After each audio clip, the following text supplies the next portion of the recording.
Some might not know this, but the Boy Scouts and Girl Scouts are very different institutions.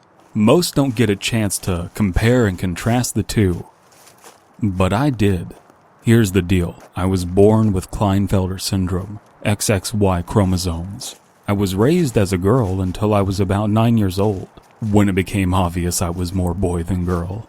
My fellow Bronwie Scouts were actually very understanding when I changed my identity and left for the Boy Scouts.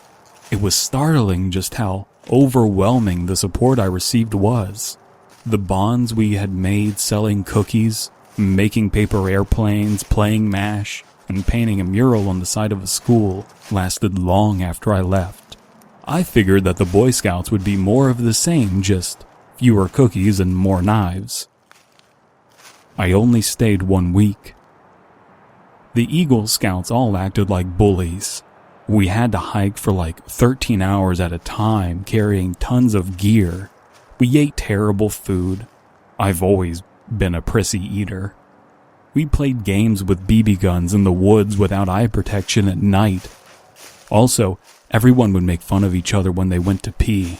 It was very weird. Because of my condition, I was very sensitive about the subject of bathrooms and wanted a lot of privacy, and the woods didn't provide that. I was left feeling very vulnerable.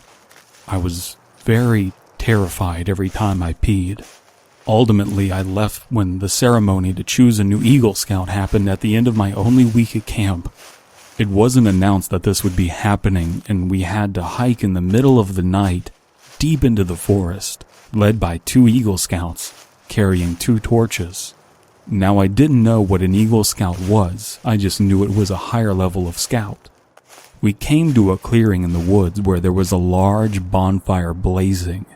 Everything else seemed to become even darker the closer we got to the fire.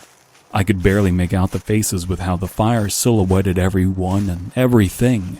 The Scoutmaster held an ascot in one hand and a dead eagle in the other. One boy was handed the ascot and was thereby promoted to Eagle Scout. Then I was told to leave. I was very afraid of the woods, but I was ultimately more afraid of the shadowy man pointing towards the woods. Entering the darkness of the night, it wasn't the occasional creaking branches and hooting owls that caused my fear, but the screams of agony coming from what sounded like a boy about my age.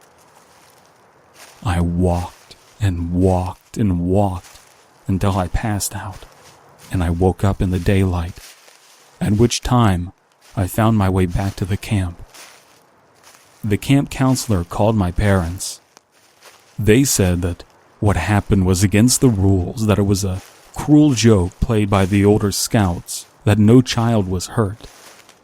But news came through the grapevine that they settled out of court with another set of very upset parents in exchange for a non-disparagement clause.